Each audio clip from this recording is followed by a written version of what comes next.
Trump ने जल्दबाजी कर दी सीजफायर में। अब ट्रंप को उसी के इंटेलिजेंस वाले कह रहे हैं कि सर जो आपने बोला था ना कि इतना नुकसान हुआ है, शायद इतना नुकसान नहीं हुआ है। शायद 400 450 किलो एनरिच्ड यूरेनियम गायब है, शायद कुछ सेंट्रीफ्यूजेस भी गायब हैं। नमस्कार, बहुत स्वागत है आपका। प्रतिशोध। भारत ने एससीओ में, वहां जहां पाकिस्तान के खुफिया एजेंसी और वहां के एक तरीके से सुरक्षा सलाहकार भी मौजूद थे, भारत ने कहा कि ऑपरेशन सिंदूर जारी है और आतंकवाद के खिलाफ हमारा ये रवैया अब हमेशा रहेगा। ऑपरेशन सिंदूर हमेशा जारी समझिए जब तक पाकिस्तान आतंकवाद से तौबा नहीं कर लेता। लेकिन आतंकवाद से तौबा पाकिस्तान, ये उम्मीद करना वैसे ही है जैसे ये उम्मीद करना कि वो पूंछ एक दिन सीधी हो जाएगी। वो इसलिए क्योंकि वहां एक और आतंकवादी ने सामने आकर खुलकर ये कह दिया है कि हमारा तो एस्टेब्लिशमेंट से खुला राब्ता रहता है, इसमें ऐसी कौन सी बात है जो दुनिया को पता नहीं है। इसके अलावा क्या हो रहा है इजराइल ईरान फ्रंट पर, क्या सीजफायर पूरी तरीके से लागू है? अगर नहीं तो ये इशारा क्या कर रहा है? क्या हो रहा है रशिया यूक्रेन के फ्रंट पर, और उधर प्रतिशोध की स्थिति कहां तक पहुंची है आपको बताऊंगा। लेकिन पहले ये खबर देखिए, उसके बाद अपने मेहमानों से परिचय कराता हूं, उनसे भी बातचीत होगी। ईरान ने एटमी प्लान शुरू किया तो फिर से हमला करेंगे, कहा अमेरिका ने। नेटो समिट में मीडिया से बोले डोनाल्ड ट्रंप ने ईरान पर बमबारी और हिरोशिमा पर परमाणु हमले की तुलना की। ईरान के एटमी साइट्स पर अमेरिका ने किया था अटैक, न्यूक्लियर प्रोग्राम से हटने के लिए तैयार नहीं है वो, कहा ट्रंप ने। न्यूक्लियर प्रोग्राम से ईरान अगर नहीं हटता और आने वाले दिनों में अपना न्यूक्लियर हथियार बनाने का सपना छोड़ नहीं देता तो फिर से हमला करेंगे, ट्रंप ने कहा। हालांकि कुछ बातें ऐसी हैं जो ट्रंप कह रहे हैं और इजराइल कह रहा है, उसमें विरोधाभास भी दिखाई दे रहा है। जैसे इजराइल ने बहुत स्पष्ट ये कहा था कि हम रिजीम चेंज करा के ही इस बार दम लेंगे, लेकिन यहां ट्रंप कह रहे हैं कि रिजीम चेंज कराने का हमारा कोई मकसद नहीं, क्योंकि रिजीम चेंज कराने में बड़ी अफरा तफरी और अनार्की होती है, बड़ी अराजकता होती है। ईरान के पास बहुत तेल है और उसका भविष्य बड़ा उज्जवल है। ये अलग अलग तरीके का राग क्यों है? इस मामले में एक जैसी बातें दोनों तरफ से क्यों नहीं की जा रही हैं? एयर मार्शल पीके श्रीवास्तव मेरे साथ मौजूद हैं और ये आ गए major Gaurav Arya. Welcome sir. और यहां जो बात मैंने अभी बताई, ट्रंप कह रहे हैं, नेटो का मंच था, ट्रंप ने कहा कि अगर ईरान फिर से न्यूक्लियर बनाएगा तो हम फिर से मारेंगे। ये कहकर उन्होंने क्या बताने की कोशिश की? देखिए, कुछ नहीं, ये ट्रंप ने जल्दबाजी कर दी सीजफायर में। अब ट्रंप को उसी के इंटेलिजेंस वाले कह रहे हैं कि सर जो आपने बोला था ना कि इतना नुकसान हुआ है, शायद इतना नुकसान नहीं हुआ है। शायद 400 450 किलो एनरिच्ड यूरेनियम गायब है, शायद कुछ सेंट्रीफ्यूजेस भी गायब हैं, और शायद आपने सिर्फ ईरान के प्रोग्राम को कुछ महीने डिले करा है। आप ये मत सोचना कि आपने परमानेंटली खत्म कर दिया। तो अब ट्रंप को आ रही है डकार, बस ये इतनी सी बात है, ये डकार है। ये तो इतना लेट रियलाइजेशन क्यों है? ये तो कह रहे थे कि हम एनालाइज कर रहे हैं कि हमने कितना नुकसान किया है। वहां के तमाम अखबार, वॉशिंगटन पोस्ट से लेकर न्यूयॉर्क टाइम्स से लेकर कह रहे थे हम एनालाइज कर रहे हैं कि हमने कितना नुकसान किया है। तो जाहिर है एनालाइज करने के बाद ही उन्होंने सीज फायर का ऐलान किया होगा ना? नहीं, ट्रंप कुछ एनालाइज नहीं करता। ट्रंप को ऐसा लगता है कि मैंने बोल दिया तो बात हो गई। इसने इजराइल को रोका। इसने सबसे ज्यादा ट्रंप ने जो नुकसान करा है इजराइल का करा है, क्योंकि आपने अटैक भी करा, आपने हमला भी करा, आपने अपने वो GBU 57 भी मारे, और उसके बाद आपने एक सीजफायर भी कर दिया। और आपके ऑब्जेक्टिव क्या था? सिंपल सी बात है, हर एक युद्ध के सर बैठे हैं, मेरे काफी सीनियर हैं, सर बताएंगे हर एक युद्ध का एक ऑब्जेक्टिव होता है कि भाई हम इस ऑब्जेक्टिव से लड़ाई लड़ रहे हैं, हमें ये चीज हासिल करनी है। जैसे ऑपरेशन सिंदूर का ऑब्जेक्टिव था पाकिस्तान को सजा देना, राइट? ये उसका ऑब्जेक्टिव था। अब आपका ऑब्जेक्टिव मिडनाइट हैमर का क्या था? मिडनाइट हैमर का ये ऑब्जेक्टिव था कि ईरान को न्यूक्लियर जो उसकी फैसिलिटी है उसको बर्बाद कर दो। तो इनको यही लगा एक बार कि हो गया ये। तो ये एक बार लगा साहब, ये तो president of the United states के लेवल पर नहीं होना चाहिए। ये क्यों लगा फिर? ये क्यों ऐसा है? इसका एक पहलू और भी हो सकता है। क्या? जो कौरव कभी कभी बताते हैं, ये पहलू हो सकता है कि इसको लग गया, खत्म भी हो गया, लेकिन लोगों को मजा नहीं आया। BBC वगैरह ने कहा अभी पिटाई अच्छे से नहीं हुई, अभी तो होनी शुरू हुई थी और पिटाई करवाएंगे। तो सर क्या ये मीडिया देखने के बाद ही एनालाइज करते हैं? देखने के बाद सवाल ये है कि इनका अपना तंत्र क्या कर रहा है, ये बड़ी बात है। मैं आपके पास आ रहा हूं सर, ये खबर बताने के बाद कि ईरान के एटमी प्रोग्राम को लेकर बड़ा दावा हो रहा है। सीक्रेट अमेरिकी रिपोर्टों के हवाले से यह दावा है, अमेरिकी हमले में ईरान के एटमी प्रोग्राम पर ज्यादा असर नहीं हुआ है। हमले से ईरान का एटमी प्रोग्राम सिर्फ कुछ महीनों के लिए ही पीछे गया है। हालांकि ट्रंप ने इन हमलों को शानदार कामयाबी बताते हुए दावा किया था कि ईरान के एटमी ठिकाने पूरी तरह से तबाह हो गए हैं। और इस बीच इजरायली सोर्सेज के हवाले से भी कहा जा रहा है कि फोर्डो प्लांट पर अमेरिकी अटैक के नतीजे सेटिस्फैक्टरी नहीं रहे। तो ये काहे का मिडनाइट हैमर था? ये ये देखिए बात ये ये है, एल्यूमिनियम का हैमर था क्या? एल्यूमिनियम का, ये गत्ते का था, गत्ते का था। ये एल्यूमिनियम का हैमर। देखिए साहब, प्लान बहुत अच्छा था। और अगर ये लोग, देखिए मैंने आप ही के शो में एक बार ये भी बताया था कि unless you put boots on ground, अगर आप रेजिम चेंज चाहते हैं तो रेजिम चेंज ये B-2 बॉम्बर से नहीं होता, ये हवाई जहाज से नहीं होता। आपको कहीं ना कहीं ग्राउंड ट्रूप्स डालने पड़ेंगे, आपको ग्राउंड पे लोग डालने पड़ेंगे जो ग्राउंड पे आके सब कुछ करेंगे फिजिकली, अगर आपको रेजिम चेंज करना है। किसी को अगर ये डाउट है कि सिर्फ B-2 बॉम्बर से आप GBU-57 गिरा के आप रेजिम चेंज कर देंगे और खुमैनी भाग जाएगा, ऐसा ना होने वाला। नहीं तो ये तो कह रहे हैं कि हमको रिजीम चेंज नहीं करना था। इन्होंने तो अभी ये कहना शुरू कर दिया, हम तो रिजीम चेंज करने ही नहीं चाह रहे मैं थे। एक बात बताऊं आपको, आप ये देख लीजिएगा, अगर ट्रंप में अकल होगी तो एक हफ्ते के अंदर यही बोलेगा जो मैं बोल रहा हूं। क्यों कह रहा हूं, मैं इसका भी लॉजिक दे देता हूं। क्योंकि भाई रेजिम चेंज आपने करा नहीं, 400-450 किलो एनरिच्ड यूरेनियम आपका हवा में है, किसी को पता ही नहीं, सेंट्रीफ्यूजेस गायब हैं, किसी को पता नहीं, तो भाई फिर आपने ऑपरेशन करा क्यों? आपको ऑपरेशन तब करना चाहिए था जब सब कुछ खत्म हो जाता, तब आप बोलते ओवर। इसको पीछे से आसिम मुनीर ने जरा फोन, मैं आपको यहां लेकर आता हूं, ये लीजिए आप अपना मिसाइल संभालिए ये वाला, और अब मैं कुछ दिखाता हूं। जिस तरीके से आप ये देख रहे हैं कि कतर में जो हमला किया गया, हालांकि जिससे ईरान ने अपना पल्ला झाड़ लिया, कहते हैं कि ईरान ने पहले ही फोन करके अमेरिका को ये कह दिया था कि देखिए भाई साहब मेरी बड़ी किरकिरी हो रही है, आपके एक बेस को मैं उड़ाऊंगा। वहां लोगों को पहले पता था कतर में। जी। अब यहां पर कहते हैं कहीं ऐसा ही तो नहीं हो गया।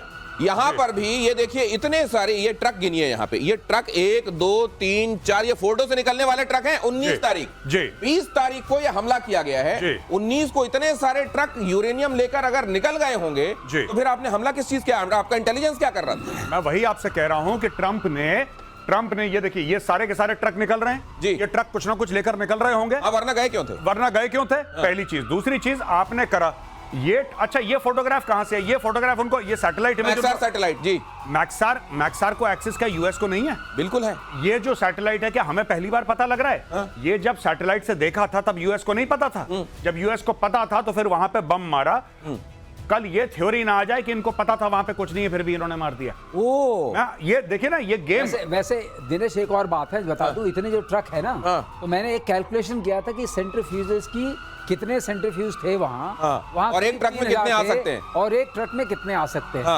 अगर उनको आप कैलकुलेट करते, जितने ट्रक दिखाई दे रहे हैं इसमें सारे चले जाएंगे डिसमेंटल होके। 15 दिखाई दे रहे हैं सर, अगर मैं गिन रहा हूं ये 15 के आसपास, 18-20 के आसपास, 18-20 के आसपास। हाँ कुछ आगे होंगे। 100 चले जाते हैं इसमें, मतलब एक में 100 को आप रख सकते हैं डिसमेंटल करके, क्योंकि आपकी बाकी तंत्र आप नहीं हटाएंगे, आप सेंट्रीफ्यूजेस हटाएंगे, रोटर्स हटाएंगे, और जो उसके इलेक्ट्रॉनिक्स है वो हटा के ले जाएंगे। मतलब एक ट्रक में आप 100 ले जा सकते हैं? 100 ले जा सकते हैं। तो एक ट्रक में बहुत ज्यादा है, ये ज्यादा भेज दिए लगता है। 100 के साथ 3000 थे ना। अच्छा 3000 थे। ओ अच्छा। तो फिर ये तो ज्यादातर तो यहाँ से ले ही गए थे वो। फिर वो अब बात रही यूरेनियम की, अब उसकी भी थोड़ी सर मैक्सार तो सबसे पहले अमेरिका को ही पता चला होगा। मैक्सार का पहला एक्सेस तो अमेरिका को ही ये दे रहा है। यही तो विरोधाभास है जो आप कह रहे हैं कि हो क्या रहा है, वाकई में हो क्या रहा है, क्योंकि हम लोग भी तो इंटरप्रेट करके बता रहे हैं। तो ये अगर मैक्सर के पास ये है और पब्लिक डोमेन में आ गई तो क्या उनकी मिलिट्री डोमेन में नहीं गई होगी? मिलिट्री डोमेन में गई होगी, और इसीलिए कहा जा रहा है प्रतिशोध में जो होता है वो भविष्यवाणी आज आगे आपको घटित होती हुई दिखाई देती है। मेजर गौरव आर्य कह रहे हैं कि ये जो साहब आज कह रहे हैं ना कि रिजीम चेंज से हमारा कोई लेना देना, आज से हफ्ते भर बाद या 14 दिन बाद हो सकता है वो ये कहते दिखाई दे कि रिजीम चेंज हमारा मकसद था, वरना वो अपना फेस सेविंग कैसे करेंगे? इन्होंने अपनी बात मानी है। हाँ, ईरान इजराइल के बीच 12 दिन की जंग के बाद सीज फायर के बावजूद तनाव जारी है। इजराइल ने तेहरान में रेडार साइट पर हवाई हमले किए। ईरानी मीडिया कह रहा है अटैक के बाद मौके पर 3 धमाकों की आवाज आई। इजरायली सेना ने हमलों की पुष्टि की है। ईरान ने पहले सीज फायर तोड़ा, नेतन्याहू ने कहा है सीज फायर तोड़ने के जवाब में हमला जरूरी है, नेतन्याहू ने कहा। ईरानी राष्ट्रपति मसूद पेज़ेश्कियान का बड़ा बयान। चीज कहना चाहूंगा रेडार पे। ये जो रेडार मारा, ये कोई सिंपल रेडार नहीं था। ये VHF वाला रेडार था जो वेरी हाई फ्रीक्वेंसी। हाँ, वेरी हाई फ्रीक्वेंसी। ये क्यों कह रहा हूँ, ये स्टेल्थ फाइटर्स को लोकेट कर लेता, अर्ली वार्निंग देता है। अच्छा, ये रेडार कोई मामूली रेडार नहीं है। अब आप घटनाक्रम को जोड़िए, इधर से निकल गया माल, अगर निकल गया यूरेनियम निकल गया, और उधर स्टेल्थ फाइटर को इन लोगों ने देख लिया था।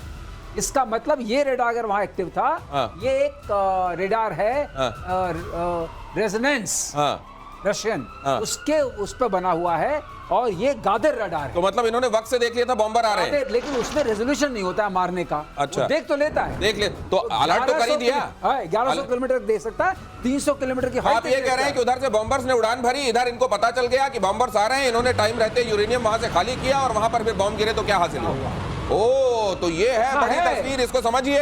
अगली खबर देखिए, सीज फायर के बाद टेल अवीव में जश्न का माहौल, इजरायली पीएम का लोगों ने किया स्वागत, जोरदार स्वागत, लोगों ने नेतन्याहू को विक्ट्री साइन दिखाए। सीज फायर के बाद नेतन्याहू का राष्ट्र को संबोधन, पीढ़ियों तक याद रखी जाएगी जीत। बोले अगर ईरान पर कार्रवाई नहीं होती तो इजराइल को विनाश के खतरे का सामना करना पड़ता। देखिए ये बात तो तय है कि जो आज होने वाला था उसको कुछ महीनों या कुछ समय के लिए टाल तो दिया है इजराइल ने, लेकिन इजराइल इस बात से बड़ा नाखुश होगा कि एक अमेरिका गया भी और उसने काम, एक तो एहसान का बिल भी फाड़ दिया, काम भी नहीं किया, दूसरे रिजीम चेंज को लेकर क्लियर मना भी कर रहा है कि हम रिजीम चेंज के तो ऑब्जेक्टिव ही नहीं था। भाई हम बार बार दिनेश भाई क्या बात करते हैं, इंटेंट और कैपेबिलिटी की बात करते हैं जी। आपने कैपेबिलिटी उनकी ज्यादा डैमेज नहीं करी, इंटेंट उनका वैसे का वैसा ही है, तो आपने हासिल क्या करा? अब इसका एक ही तरीका है, एक तरीका है कि इस बार ईरान के अंदर जाओ और फिर काम या तो मत जाओ या तो मत जाओ, और अगर जाओ तो फिर काम पूरा करके आओ, या आधा अधूरा काम छोड़ के मत आओ कि वहां पे आसिम मुनीर ने फोन कर, अरे सर आप नोबेल प्राइज वाली बात भूल गए क्या?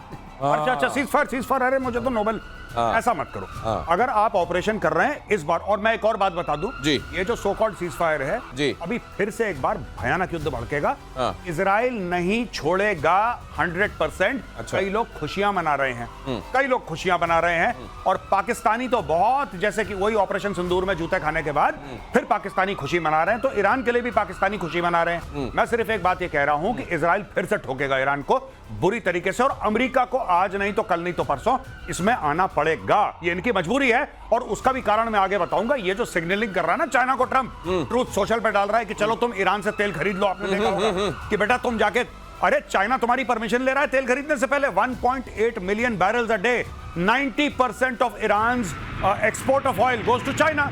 चाइना आपकी परमिशन कब मांग रहा है ट्रंप साहब? चाइना तो खरीद रहा है धड़ल्ले से।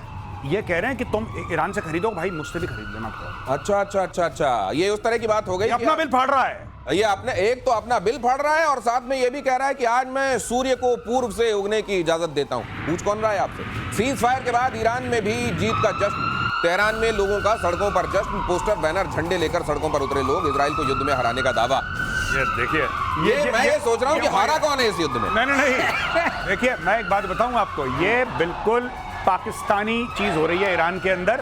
हर जगह पोस्टर लगवा दो, ईरानी कह रहे हैं हम पे हमला हो गया, ईरानी हर जगह गिड़गिड़ा रहे हैं, यूनाइटेड नेशंस में कह रहे हैं कि रोको रोको रोको, सब जगह रोको रोको, हाथ पैर जोड़ रहे हैं, फिर कह रहे हैं हम जीत गए। ये पाकिस्तानी ब्लड है थोड़ा बहुत इनमें, मैं बता। लेकिन मेरे को एक चीज लग रही है सर, नहीं है, नेबर का असर है, नेबर श्रीवास्तव। मैं एक ऐसे लड़के को जानता हूं जो फेल हो जाता था या सप्लीमेंट्री आती थी उसकी, तो जाके पड़ोसियों को पहले मिठाइयां बांटना शुरू कर देता था। मैंने पूछा क्यों? बोले मार्कशीट देखने ना शुरू कर दें। ये अगली खबर देखिए, सीज फायर के बाद इजराइल के सुरक्षा मंत्री का बड़ा बयान, इजराइल को दुश्मनों के खिलाफ नर्क का दरवाजा खोल देना चाहिए। खोल देना चाहिए मतलब अभी तक खोला नहीं है, ये वहां पे रियलाइजेशन है कि जो काम था वो अधूरा रह गया है। अधूरा तो है, बिल्कुल सही कह रहे हैं। बेन ग्वेर इतमार ने ईरान में सत्ता परिवर्तन की वकालत की। पीएम नेतन्याहू के बेहद करीब बेन ग्वेर इतमार कह रहे हैं सत्ता परिवर्तन होना चाहिए। ट्रंप कह रहे हैं सत्ता परिवर्तन से तो अराजकता आ जाती है। नहीं, और ट्रंप एक बार ये कह रहे हैं कि अराजकता आ जाती है, दूसरी बार कहते हैं मेक ईरान ग्रेट अगेन। ये दोनों चीजें ट्रंप कह रहे हैं। देखिए ट्रंप का भी अच्छा है, उसको दोनों हाथ में लड्डू चाहिए, कभी ये खाएगा कभी ये, उसकी मर्जी है, उसको जैसे पहले नोबेल मिल जाए वो उसको मतलब दैट्स ओके। नहीं लेकिन एक चीज है, आप जिसको भी आप बताइए, आपको कितना विश्वास है जो ट्रंप बोल रहे हैं कल भी वही बोलेंगे? नहीं, ये तो उनको भी खुद को भी भरोसा नहीं है। वो कहता है ना कि मुझे खुद नहीं पता मैं क्या करने वाला हूं, मैं क्या बोलूंगा। ये वो ट्रंप के साथ है, मुंह है कि मानता नहीं, वो कभी भी कुछ भी बोल सकते हैं। लेकिन सवाल एक है, वो तमाम कंट्रीज जिनकी तरफ ट्रंप की, अमेरिका की नजर चली जाती है, ट्रंप के खास तौर से, मेक फलाना ग्रेट अगेन, अब हाथ जोड़ लेंगे भाई साहब, हमको ग्रेट नहीं बनना, ये यूक्रेन को ग्रेट अगेन, ये अफगानिस्तान ग्रेट अगेन, ये सब अब ईरान ग्रेट अगेन। अगली खबर देखिए, ईरान में सत्ता परिवर्तन की इजरायली डिमांड के बीच अमेरिकी प्रेसिडेंट ट्रंप का एक और बयान लीजिए। मैं ईरान में सत्ता परिवर्तन, यही मैं कह रहा था, नहीं चाहता सत्ता परिवर्तन, अराजकता लेकर आता है। ईरान के पास बहुत तेल है, वो बेहतर कर सकता है। देखिए मतलब दुनिया भर की बातें करने के बाद तेल, वो उसको वो अपना भला खुद कर सकता है, फलाना कर सकता है, अराजकता फैलेगी, तेल, उसके पास तेल बहुत है, अपना अच्छा, तो सीधे बोल देते भाई साहब तेल। इनको यूक्रेन में क्या दिख रहा था? मिनरल्स।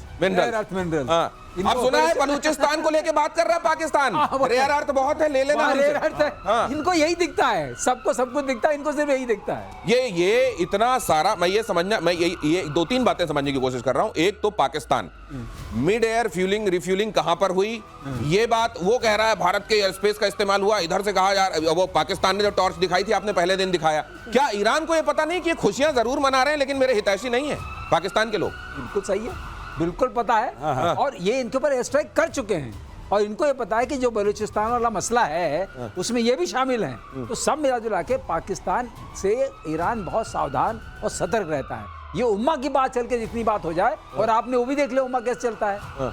ऐसे चलता है कि वो जाके बेचा है सब कुछ, अब आके यहाँ बोलने लगे। जब लोगों ने विरोध किया तब मुनीर जी ने मुनीर ने मुंह खोला। आपने सुना कभी? आपने सुना? उसने रख रखा है प्रधानमंत्री मुंह खोलने के लिए। मुंह खोला? वो कहता है ये मेरा छोटा भाई है, ये बकवास करेगा। ये तो काम ही वही करता है। और ट्रंप क्या है? ट्रंप इज बड़े भाई हैं सर। Trump is English speaking Khawaja Asif. वो इंग्लिश स्पीकिंग ख्वाजा आसिफ है ट्रंप। ये अगर जैसे वो छोड़ता तो ये भी छोड़ रहा है। ऐसा वो पार्लियामेंट से बोलता है, ये एयरक्राफ्ट के। हाँ, ये इधर से बोलते हैं। हमला करने के बाद ईरान ने कतर से मांगी माफी। अगली खबर देखिए। कतर और उसके लोग हमारे टारगेट नहीं है, ईरान ने कहा। हमने अमेरिकन बेस पर अटैक किया था, ईरान ने कहा। कतर हमारा भाई मुल्क है।